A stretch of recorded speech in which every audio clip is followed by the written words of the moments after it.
everyone. Welcome to BigTent USA, where we put democracy above partisanship. We're building a women-led voter coalition.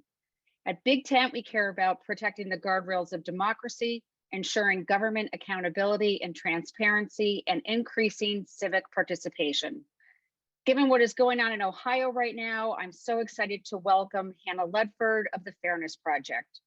Hannah brings more than a decade of campaign and coalition management experience to the Fairness Project, where she works with state and national partners to ensure that campaigns are on track to win. Hannah has overseen about half of the Fairness Project's 30-plus wins at the ballot box. Prior to joining the Fairness Project, Hannah managed a coalition of more than 30 environmental organizations and directed their joint advocacy campaigns to protect America's public lands. Hannah also has more than a decade of electoral experience and has managed competitive races up and down the ballot.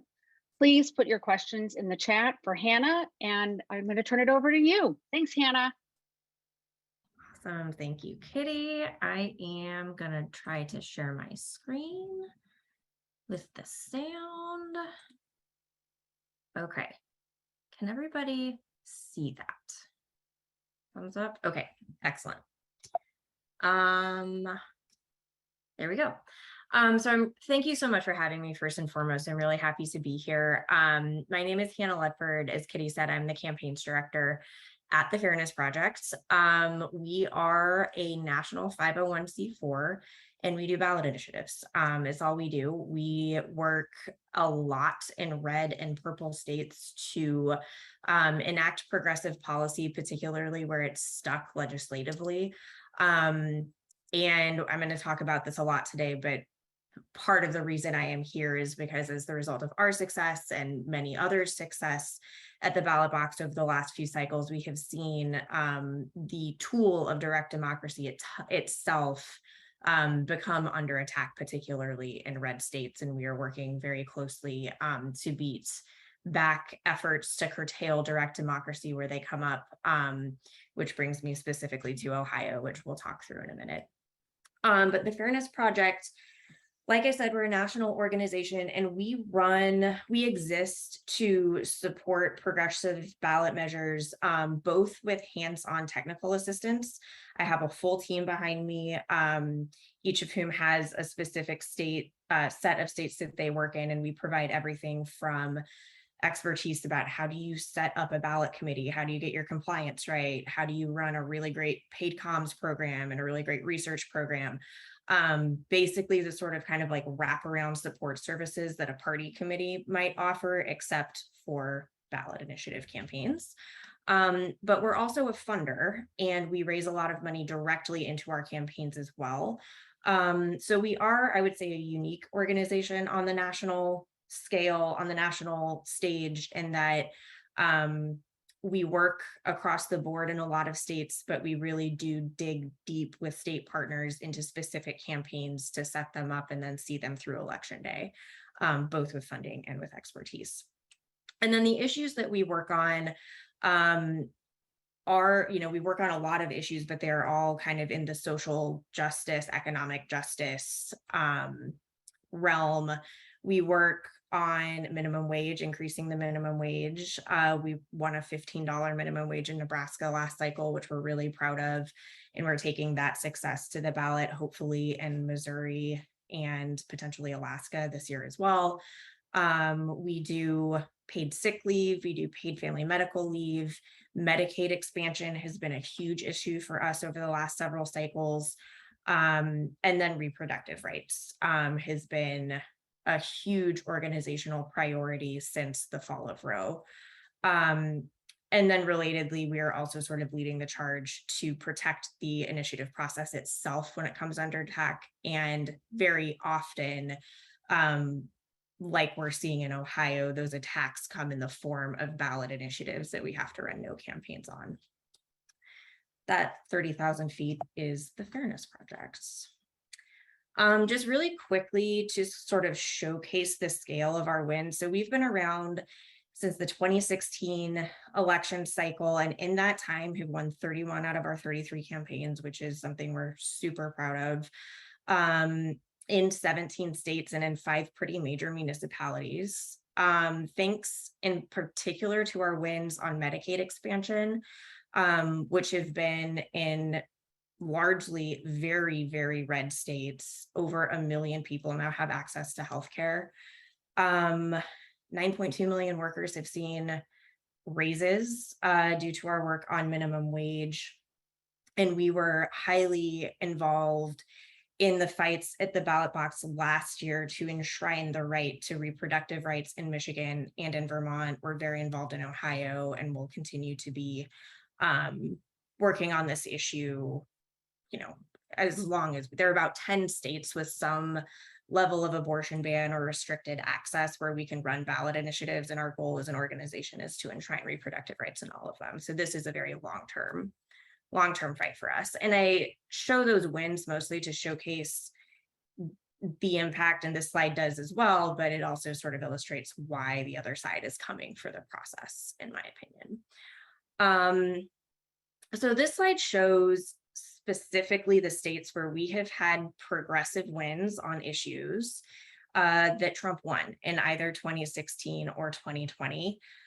And it's a lot of states. We have won, Medicaid expansion in places like Idaho and Utah and Nebraska. We have done, I guess, Oklahoma, Missouri as well, minimum wage in a lot of these states, paid leave in a lot of these states. And so it is not a surprise that the other side is sort of seeing this as a tool that we and others. I mean, we work very, very closely with state-based partners in every single one of these states, but not a surprise that the other side is starting to come for the process itself. And that brings me to attacks on the ballot measure process. And I'm going to talk at length about what's happening in Ohio. But the Ohio campaign that we're managing now is not the first of these attacks that we have seen. And actually, attacks on the ballot measure process date back even before last cycle, when we were really ramping up our own programming to fight them.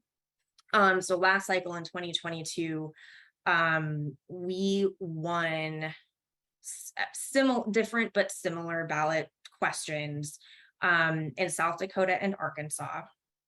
And then I'll talk a bit more about Arizona in a second, but we lost that one by 1.5 points. I want to highlight South Dakota for just a second, because I think of all of the states where we have seen this, it is actually weirdly the most analogous to Ohio.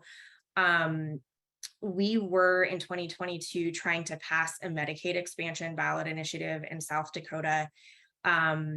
The Republicans in charge of the legislature correctly, assumed that they could not beat Medicaid expansion if it were to go to voters. And so at the last minute in the legislative session of, I think it was like March of 2022, they referred a question to the June primary ballot.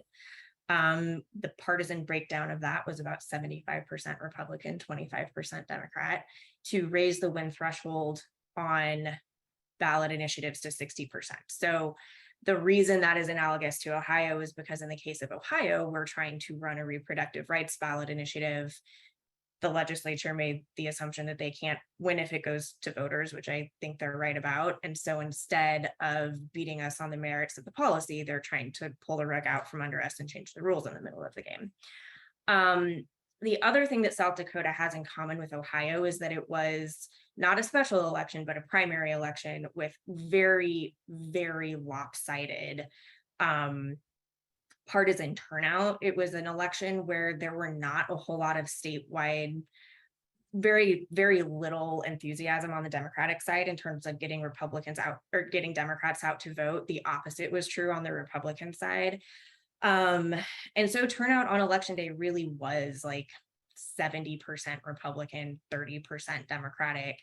And we won by like 30 points. And I think the reason for that is because we have seen in polling across all states where we've worked on this issue, including Ohio, that even the most conservative voters are not interested in changing their constitution to destroy the concept of majority rule over one issue. In South Dakota, that issue was Medicaid expansion. In Ohio, that issue is abortion. But it is not, it is true, I think, that legislatures have to try to be tricky about what election date we put this on to give themselves the best chance at winning, because the reality is voters are just not with them on the merits of the policy. So fast forward to Ohio, they saw this abortion initiative and others coming. There is potentially a minimum wage initiative that will be voted on in Ohio this next cycle, potentially redistricting, which would be absolutely huge in Ohio next cycle.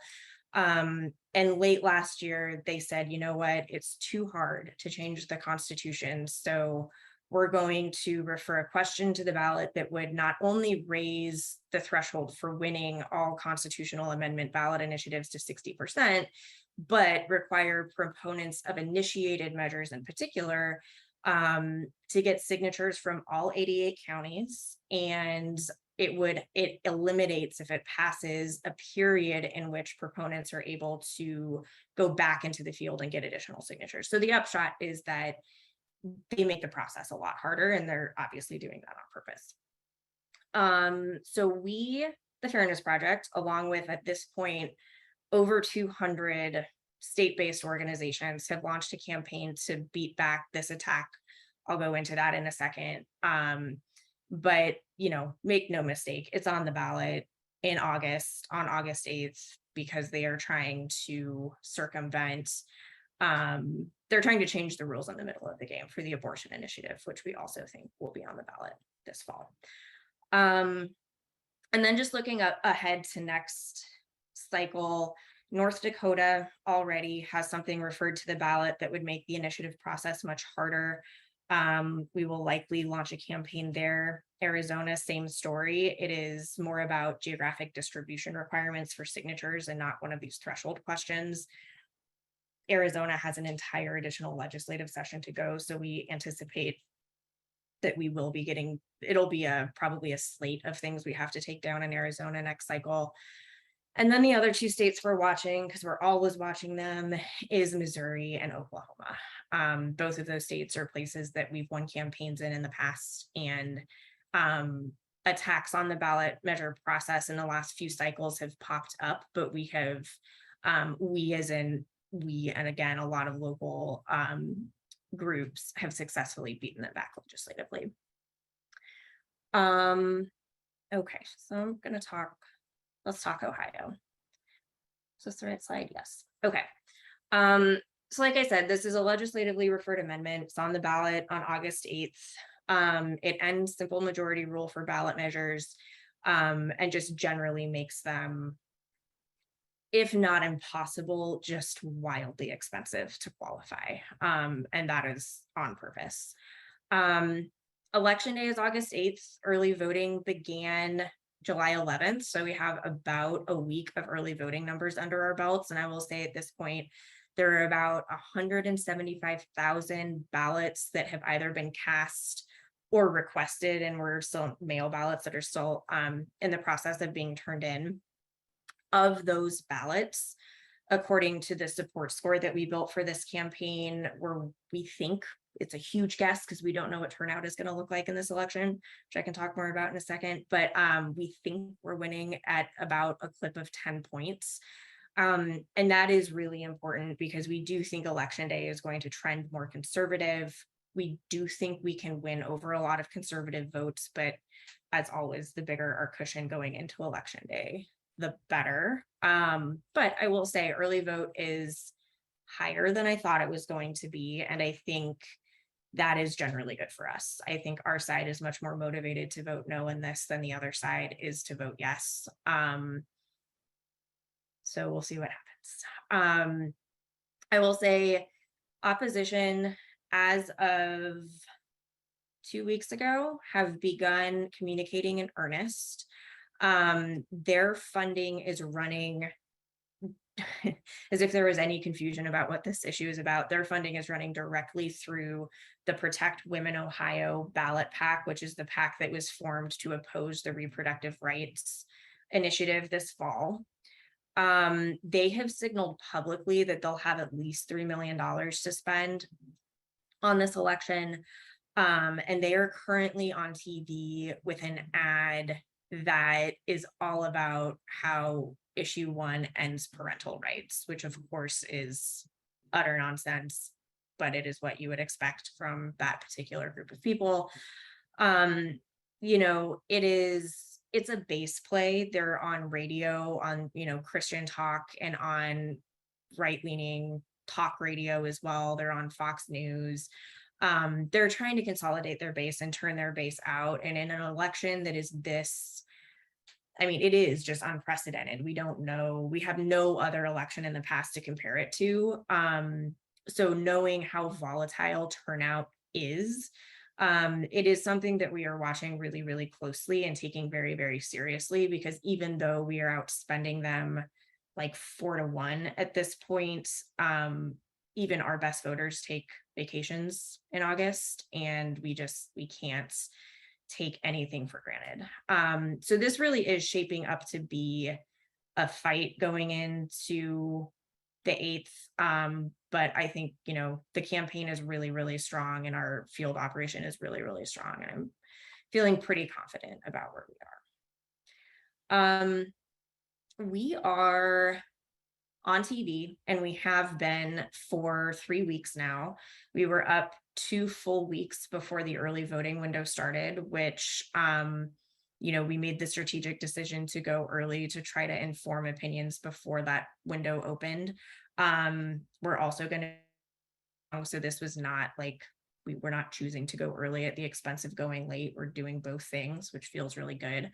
And one thing that some, not me, but some might find surprising is that we have found that messaging around abortion is exclusively good for us and causes absolutely no backlash.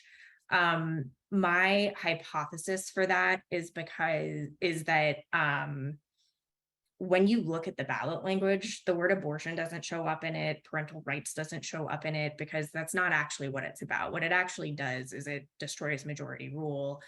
The effect is that it would impact the election this fall, but voters are smart, and I think voters see through that. And I think the reason we're not seeing Republicans backlash against the ad I'm about to show you is for that reason. They think they're seeing that this is a dirty trick and are willing to vote no as a result. So all of that is to say, right now, we're up on the air with 2 ads. One is this ad, which I personally love because it uses footage from a leaked private fundraiser that Frank LaRose did, in which he said, yes, this is 100% about abortion. You'll see that. And then we have a second ad that focuses more on kind of our core democracy message, which is that issue 1 attacks the core principle of one person, one vote. It attacks majority rule.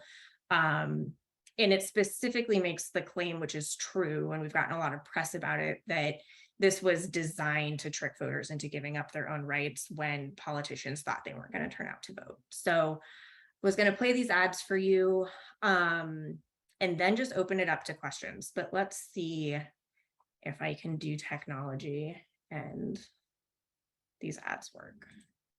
They got caught red-handed, admitting issue 1 is 100% about abortion. And so, yes, it's about abortion. Corrupt politicians and special interests have called a special election this August to rewrite Ohio's constitution to end majority rule. Yes, it's about abortion. They're trying to rig the rules to lock in Ohio's extreme abortion ban and stop efforts to restore our rights. It's about abortion. To protect our rights and our freedom to decide, vote no on issue 1 in August. They got caught red-handed. All right, and then this is the second ad. Special interests spent millions lobbying corrupt politicians to call a special election this August. Why?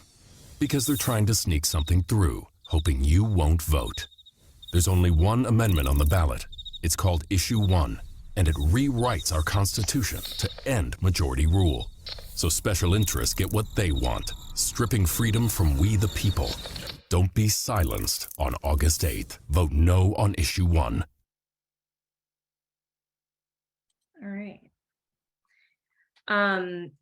So yeah, those are our ads. I think that gives you sort of a flavor of what the next few weeks are going to look like in Ohio. The Fairness Project is, for all intents and purposes, managing this campaign alongside a whole bunch of groups on the ground. We have a really talented, staff, comms team, mobilization team that are doing really great work. But it is going to be a dogfight. I would say these two ads are actually, we test every single piece of creative that we put on TV, and that's true for this race and all of the races the Fairness Project does. These are two of the best testing ads I have ever seen since we've been testing things. And again, I think that is a testament to the cross-party appeal of this issue. And we'll see how the next few weeks go. Our mobilization team is really, really working hard at the doors. I know several of you are making calls into Ohio. That is so deeply appreciated. I would say if you have the time and are interested in making calls, it is a really, really great way to engage and really make a difference. It's like I said, we don't know who's going to vote. I could try to make something up, but I think if anybody tells you they know who's going to vote in this election, they're trying to sell you something. It's just completely unprecedented. And that's why anything we can do to raise the general awareness that this election is happening and turn out our base is just critically important. Every conversation we have with a voter about the fact that this election is happening is a good conversation to have, whether they have never voted before in their life or they vote every single election. We need to be talking to as many people as we can. So I'll stop there. I am more than happy to take questions either about the Fairness Project or about the Ohio campaign in particular. But I will stop talking and turn it back over to Kitty, who's going to moderate for me. Thanks so much, Hannah. That was very interesting and very disturbing on so many levels. But since you ended with Ohio, why don't we stay in Ohio for a little bit, and then we can pull back and talk about some of the other campaigns that the Fairness Project has worked on and what you're thinking of for 2024. So yes, please feel free to put more questions in the chat. So it sounds like part of the key to fighting this, instead of putting a positive ballot initiative forward, we're fighting a bad one. And it sounds like working with partners on the ground is really key. You have to have boots on the ground. So I'd love to hear a little bit more about that. And can you also sort of talk about the language that is used in the ballot initiative and what you guys have to do to sort of counter this tricky language, this idea of tricking voters, which seems to be part and parcel of anti-ballot initiative work. We heard it in Kansas, obviously. I know you guys didn't do that, but would love to hear more about that. Yeah, I'll take the second part of the question first, actually, because that's the best, just good news. So we thought Frank LaRose himself, Secretary of State of Ohio, gets to write the ballot title that voters see when they go vote. And then there's a supposedly nonpartisan ballot board that drafts the summary that shows up underneath it. And Frank LaRose wrote a ballot title that says, you'd think I'd have it memorized by now, but I don't. Something to the effect of Issue 1 elevates the standards to pass ballot initiatives in Ohio. And our initial assumption was that, that is trickery. It is also misleading, and voters are that is a good title for them. And we're going to have a lot of work to do to kind of make up for how misleading that is. We did a tracking poll a few weeks ago, and that was the first poll that we did with the actual ballot language itself. And it showed that voters are seeing white right through it, which was a huge, huge relief to me. We think that you know, if voters hear and see nothing else, and the first thing they look at is the ballot initiative, just on that cold read that we're winning by about 10 points. And if voters hear from our side at relatively equal levels as the other side, which I will say is not the reality right now, we are out communicating them very significantly. We're still winning at the end by a really nice margin. I would say the huge caveat, of course, is that when you're polling, you do have to pick and choose who you're calling, and you do have to sort of make up a turnout screen. And, you know, we decided to poll people who have voted in past primaries and past special elections. And that may or may not be a perfectly representative sample of who actually turns out. But I would say fundamentally, the ballot language does not seem to be hurting us as much as we thought it was going to. So that is really good news. And then in terms of coordinating with state partners, Ohio has been just an absolute treat in terms of growing and like building a coalition. We have more than 200 groups at this point who have endorsed the one person, one vote campaign. And of those groups, many of them are putting real deal work into doors, into phones, into texts. And it's just been so nice to work in a state where in an election that happened this quickly, I mean, we learned that this election was happening 90 days before it will be voted on. And so the pace at which we had to ramp and scale this campaign was I have never done anything like it before in my life. And the fact that groups in Ohio were willing to meet the moment and jump with us, and just really put their back into the work has been phenomenal. So yeah, it's been awesome. And you know, it's an issue where the stakes are so high for everyone. I think everybody is able to really put aside their own agendas and their own priorities for the sake of just winning on August 8th, because it's so existential to everybody. Bill Sussman added in that, you know, issue one wouldn't just make it harder to for citizens to engage in direct democracy, but it would also really limit the possibility of a nonpartisan redistricting commission map in Ohio. That would it would probably never happen then. So it would enshrine minority rule in redistricting as well. This would impact every single issue that ever goes before voters in Ohio. So it is, you know, repro has gotten a lot of attention because that is the thing that's coming up next, but this would apply, yes, to the redistricting initiative that could move forward, the minimum wage initiative that could move forward.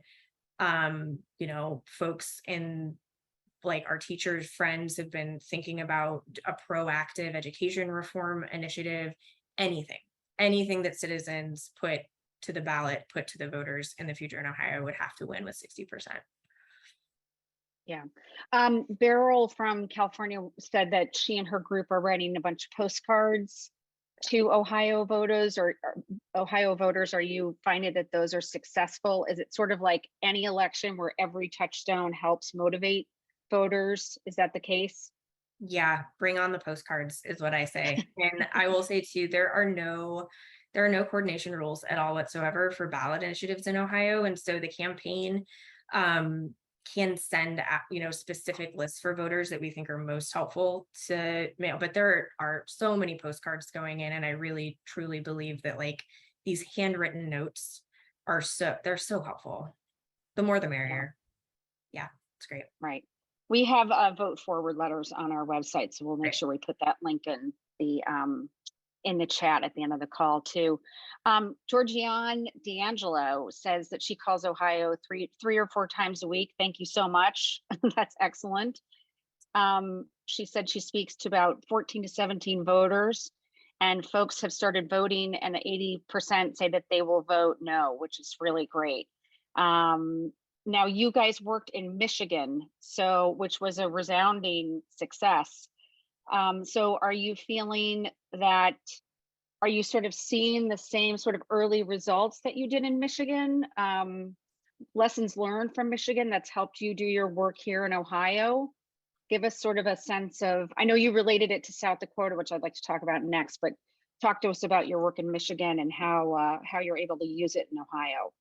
Yeah, absolutely. I mean, I think Michigan was obviously the first proactive citizen initiated reproductive rights ballot initiative since the fall of Roe, that passed in 2022, and really has served as a roadmap not only for Ohio to move forward their own proactive constitutional amendment on reproductive freedom, but other states as well. And so, yes, I would say the Repro campaign, absolutely, which is, we're also involved in that campaign, has taken a lot of lessons learned from Michigan, in terms of even, how to formulate ballot language, what it takes to win, in terms of fundraising, how to really rally groups on the ground. We're taking a lot of those learnings forward, and also Ohio is a unique state and it's a unique election and a unique electorate. Michigan was a midterm, with a really, really competitive top of the ticket. Ohio is not. It's an off-year election. It will be the only thing on the ballot this fall. And that goes for issue 1 as well, which of course is a weeds campaign on a terrible democracy reform question, which Michigan thankfully didn't have to face at all.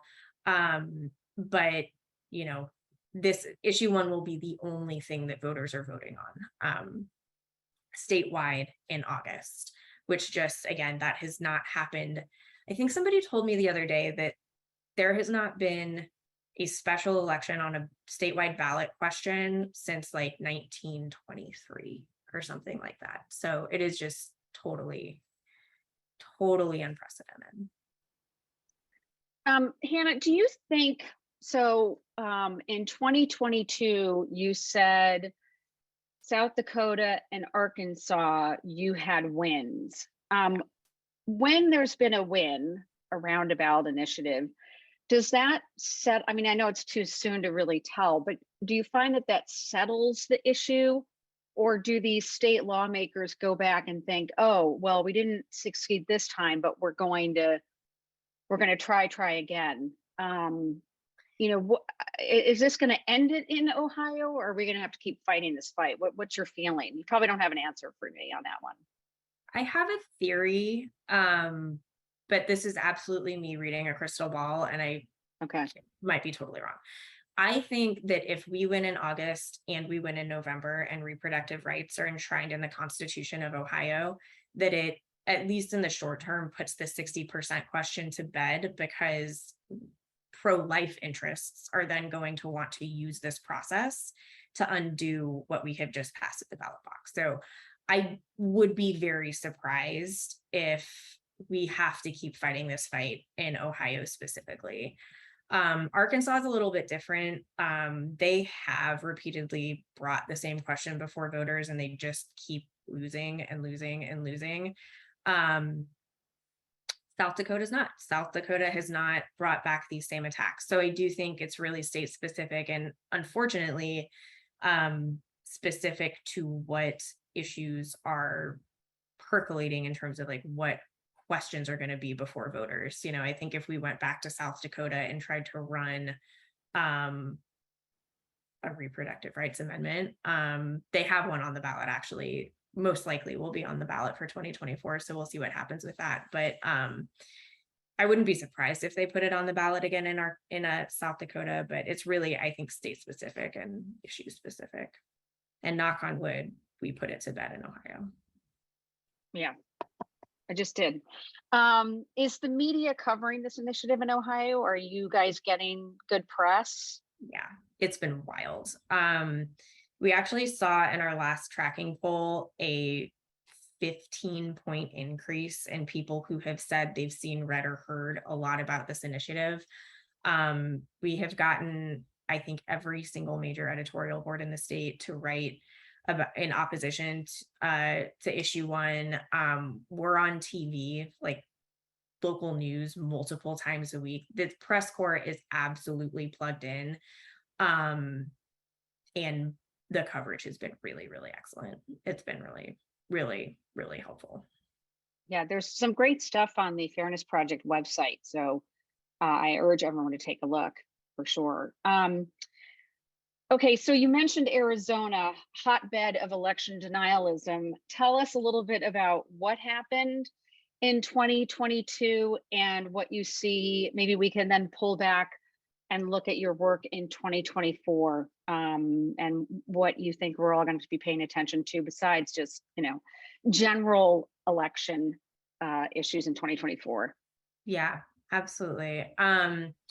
So in 2022, I believe on the literal last day of session, which was in late June, the legislature referred a question to the ballot that did raise the win threshold for citizen-initiated constitutional amendments to 60% that increase taxes and fees. But it's only taxes and fees. And in Arizona, the state, of course, drafts its own title, and it's a really simple, like 1 sentence long question that goes before voters. And it basically was, do you want to make it harder to raise your taxes, was basically what they were voting on. So that ballot language was really, really hard to overcome. And as everyone here knows, Arizona is a very expensive state to campaign in. It got referred to the ballot so late that raising money to mount a really aggressive no campaign was really hard. So we ended up, I think we ended up raising just over $2 million, which again, in Arizona, in a general election, does not go very far. We were able, according to our polling, so assuming our polling was right, but according to our polling, we swung the vote with that $2 million about 19 points in our direction. And we ended up losing by 1.5 points. So what I tell folks is Arizona is the cautionary tale. You cannot underfund these races because they are hard. And in fact, we have seen in Ohio, and actually all of the states, where if you just ask voters directly, should we make it harder to change the Constitution? They say yes. And should it be a 60% threshold? They say yes. But when you explain to them that what that really means is 40% of voters get to block, all decisions for the minority, they immediately are like, well, that's a terrible idea. But you have to have the resources to explain that. And absent those resources, these fights become really, really close. And that is exactly what happened in Arizona. So we lost that one. Moving forward, anybody trying to run an initiative that raise taxes or fees will have to pass it with 60%. Yeah. I can see why that would be really hard to overcome for sure. Okay, we're going to get into 2024. I know Bill Sussman has asked a question about, he's heard that in Florida, there's some groups getting together to lead a ballot initiative to restore reproductive rights. Will you guys be getting involved in that? So we're watching that one really closely. Obviously, the impact of Florida would be immense. The sheer number of people of reproductive age in that state who have recently lost access to care due to their ban is immense. I think from our perspective, it got started a tiny bit late. So we're hoping to get some updates from that campaign soon about how signature gathering is going, but we're watching it closely and really rooting for them. And if they get the signatures, we'll be in. Yeah, absolutely. To get that thing over the finish line, because that would just be huge. Yeah, the women of Florida are really suffering for sure. Yeah. And then Susan Lehman wants to know, well, first of all, do you feel like what's going on with the Fairness Project and just ballot initiatives in general protecting reproductive rights or protecting the right to vote or, Medicaid expansion, do you feel like this is sort of a way to build a pro-democracy coalition, and are voters understanding what direct democracy means? Does that really ring a bell with voters? So only about half of the states in the United States allow for direct democracy. And I think depending on where you live, yes, you are familiar with it, whether you call it direct democracy or you call it ballot initiatives or ballot measures. I think depending on where you live, voters are familiar with the process of voting directly for policy change. I will say the fact that it's not everywhere has been something that the Fairness Project has really, we constantly are educating people who are really involved even in, candidate politics across the country, may not be familiar with the ballot measure process because they come from like New York or Georgia. Like most of the South does not have, unfortunately, a process for this. And so we do spend a lot of time doing sort of that base education. And I do think it's really important. But I think the longer we're at it, like, yes, this is a great way to build a pro-democracy coalition. We've done it in a lot of states, particularly around this defensive stuff, but I'm really hoping, in Ohio, for example, that the groups on the ground are able to carry the momentum from this August 8th election through November and all the way through 24. I mean, they have a huge Senate race up. They have hopefully this huge redistricting campaign up. And my hope is that the coalition can really stay together to fight this fight moving forward. Before we move into 2024, I just one other Ohio question from Andrea Dickinson. Have business leaders in Ohio weighed in on no vote no? Yeah, they have. And I don't know if you Google like Ohio business leaders issue 1, my hope would be that a bunch of press coverage comes up. We organized a letter of about 25 really notable Ohio-based CEOs to all come out in opposition to this. And it included, like the former CEO of Nationwide Insurance, an ice cream store, like some really, really well-known folks. And they have been wonderful about doing earned media. They're continuing to do earned media. The chamber did come out in support. And so this business letter was sort of our answer to that, to say like, listen, chamber, sure, you're doing your thing, but all of your members disagree with you. So, and I actually do think that that has caused a bit of a rift and has hopefully damaged their fundraising a little bit. Yeah, of course they did. Okay, so Hannah, take us into 2024. What will you be working on and what should we be looking for? Yes, so keep your eye out for reproductive rights ballot initiatives, kind of hopefully dotting the country. We are, there are about 10 states that have some sort of restriction on abortion access where we can run ballot initiatives. Not all of them are going to go in 2024. I think the actual number will probably be around 2 or 3. But I'm confident we will have a handful of those. We're hoping to do minimum wage initiatives. One has already launched. It's in Missouri. That would be a $15 minimum wage, and it also tacks on guaranteed paid sick leave to workers. So we're very excited about that policy, and we've got volunteers out collecting signatures for it already. A coalition in Nebraska is looking at a paid leave policy as well. So it's going to be a really busy cycle for the Fairness Project. I think our economic portfolio is going to be really well represented, mostly in the minimum wage paid leave buckets. And I think the states where we run that will be, states actually where we've worked a lot before. The one new one potentially being Alaska, which we're very excited about. And then in terms of direct democracy defense, we will, unfortunately, I'm sure, have a handful of those that we have to fight back against as well. Missouri and Oklahoma are 2 states that we're always watching very closely.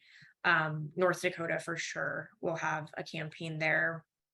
And then we're watching Arizona and Arkansas as well. So I think we're going to have, in 2024, I'm anticipating somewhere between 10 and 14 statewide ballot initiatives that the Fairness Project funds and provides wraparound support for. Wow, you're going to be busy, Hannah. I hope you get a little vacation after August 8th.